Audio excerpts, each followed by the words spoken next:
Hi there, back again to share another recipe with you. Sorry it's been a little while.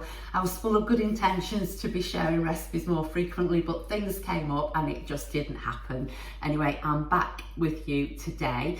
And today I'm just going to share a really simple, basic tomato sauce recipe. This is something I've been making for a long time now, and it's something that you can just use as a tomato sauce. So just mix pasta with it, so gluten-free pasta with it, and then serve it up, say, with a bit of parmesan. And that's actually, I'm just going to show you later what I do quite often use it for. But it's also a really good sauce. So if you do it as a batch cook, you could then portion it up, pop it in the freezer, and it's great with things like meatballs. You could use it as a base for a quick lasagna, so you could just fry off your mince and then add a portion of tomato sauce in to make it up to a bolognese sauce. It's also great as a topping for a pizza, so whether you then create a pizza or just have it as a garlic tomato base with some salt and pepper on, that would work a treat. So I'll just crack on and show you how easy it is to pop together. So to make the sauce, this is really a rough guide, because you can use more onions if you want, more garlic if you want, more tin tomatoes if you want. For the tin tomatoes, I go for really good brands such as that, because the tomatoes on their own just taste amazing as they are. So I try and get them when they're on offer. When they're on offer, I scoop up a few tins of them and then I have them on hand, because they're great for things like this and for casseroles and stuff. And yeah, so they're just really handy to have in. Okay, so I'm just going to chop up for the amount I'm doing. So I'm doing 2 tins of tomatoes. I'm going to do 2 medium-sized onions. So you want to cut it so they just dice the onions, sort of not too finely sliced. I mean, you could even go chunkier. It's just that if you go chunkier, it'll take longer to cook, that's all. So I'll just chop these up.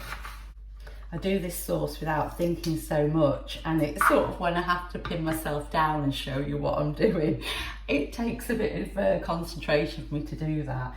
Okay, so in that pan, I've got some vegetable oil. I've put about a tablespoon of vegetable oil for the 2 onions that I'm going to just sweat off now. And I've just had that heating a little bit, so I'm just going to add the onions to the pan there.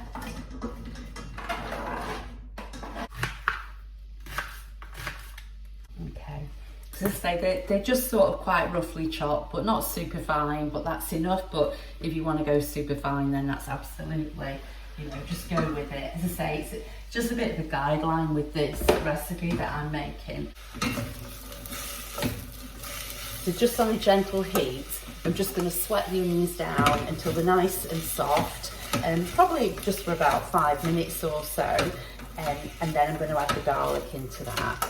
So once I've sweated them down to about that stage, so they're softened, but they're not cooked through completely, but they are just softened, I just add in some garlic. The garlic I've got isn't the best, to be honest, so I've had to sort of just prep it ready, and I'm just going to grate that in.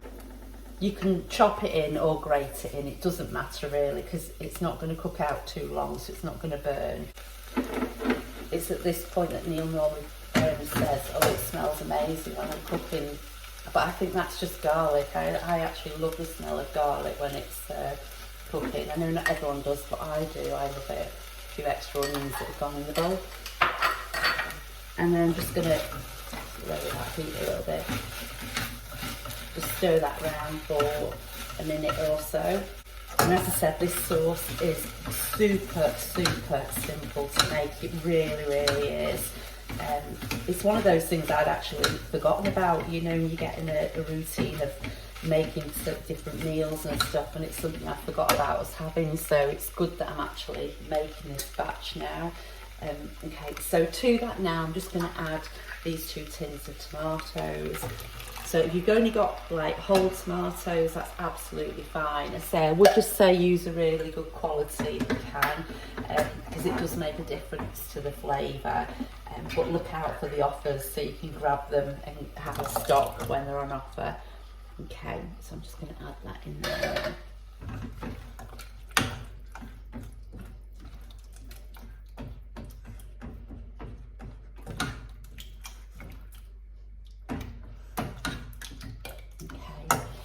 And then to that I'm going to add quite a good few twists of pepper.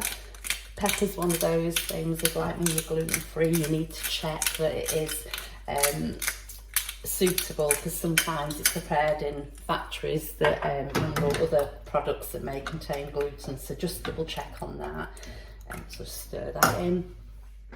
And then what I also add, this is just my taste and I do really like it, I add a little bit of sugar.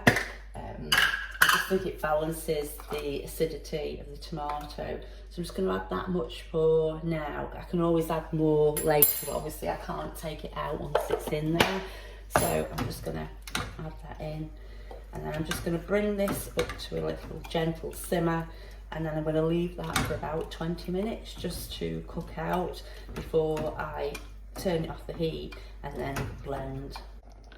So that's just got a nice gentle simmer going on there, so say leave it for 20 minutes, and then I'll just pull it off the heat for a moment or so before I blend it so it's not too hot. There we go, so the sauce cooked out for about 20 minutes. You can go longer if you want, it's entirely up to yourself. You'll get a more intense flavour if you want to do that, but 20 minutes will do the trick. So that's how it looks, it's nice and rich, and the onions and the garlic and everything have worked together with the tomato. So I'm just going to leave that for 5 minutes or so, just so it's not red hot when I'm blending it, because I'm a bit clumsy and I'll have the sauce flying everywhere.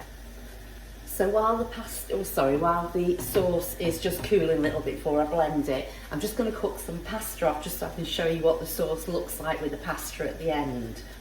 And I'm using penne pasta, so penne gluten-free pasta, because I just think it coats the sauce really nicely and it gets in the tubes, and I just think it's really nice. I'm just going to do a little bit, it's just a handful for me for lunch. I've got the water boiling, and for cooking gluten-free pasta, it did used to be really tricky, but I think it's come on a lot more over the last few years. So I've just put like a handful of pasta in, so just put in the amount that you want.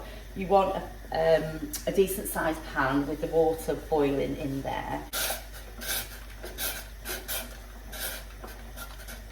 Okay, there we go. And then I'm just going to bob the lid on and let that cook. That'll just take about 10 minutes. So that'll all work out perfectly. So when my sauce is ready, I'm all good to go with that. Okay, so the sauce has cooled quite a bit now. So it's just to say not red hot. So it's just not dangerous when I'm blending it down.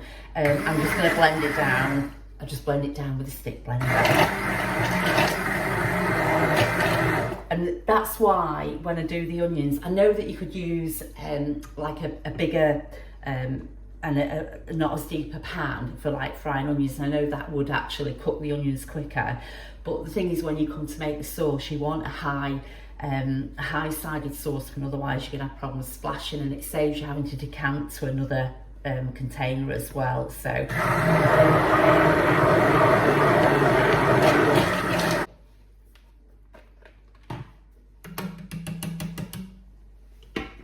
okay, so that's it all blended down. I'm just going to have a quick taste now of it, because now all the garlic and the onions and everything's mixed together, you get a true sort of idea of what it tastes like. So I always season it after I've blended it rather than before. Could do with a little bit more, bit of salt. And salt I definitely don't put in until the end. And a little bit more pepper.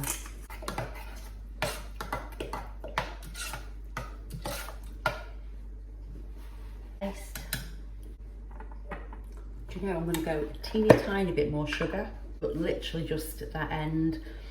I think tasting things, it's everything through cooking, and that obviously is why when I'm sort of doing cooking, everything I do has to be gluten free, because otherwise I just can't taste it. There we go. Yeah, that's great. So I'll just bob that to one side, and then when the pasta's cooked, what I'm going to do is drain the pasta and then put a couple of spoonfuls of that sauce into the pasta. The rest of this I'm going to use again, so I am going to make something with it tonight for our tea. I think I'm going to do like a tuna pasta bake for tea tonight, but there will be some left over and that can then go in the freezer. There we go, so the pasta's cooked now, so I'm just going to drain that.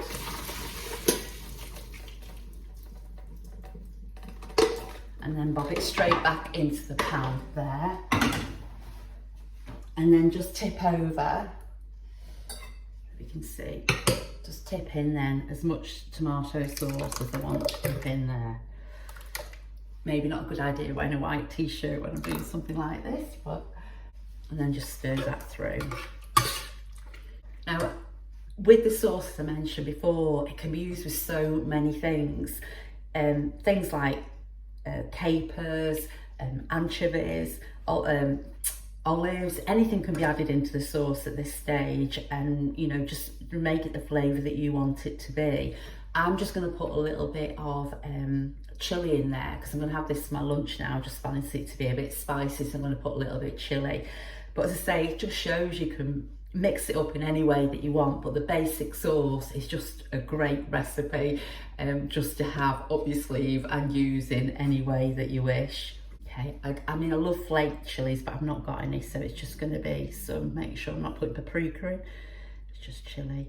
And again, like spices, I know I'm forever mentioning, but spices, I mean, basically anything that isn't sort of a fresh product, like a vegetable, things like that, you need to do check that it's suitable for dietary needs, and things can change as well, so it's always being you know, keeping your eye on that. Okay, so that's it mixed up. Again, you can put as much or as little sauce as you want to do. I'm just going to pile this into my dish.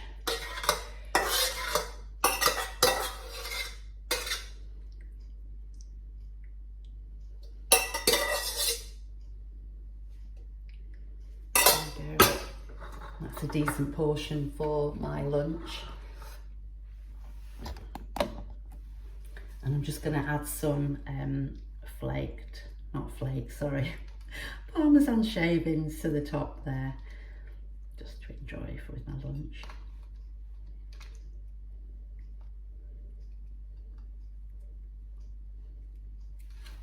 And finish just with a bit more pepper. Okay, and that's it, all good to go. So I've just had a quick taste of this and it tastes so good. It's been quite a while since I've last made it and I forgot how good it is. It's not just the flavours for this, it's getting the flavours just right when you, you know, once you've blended it, and just checking the seasoning and things. But it's the texture as well, I think, because the onions are blended down, it's just got such a lovely texture to it as well. And today, putting that bit of chilli in, it's just giving me that lovely bit of heat. So I would really, you know, encourage you to give this a go. And it's such a versatile recipe, and it's one that I'm really glad that I've shared with you.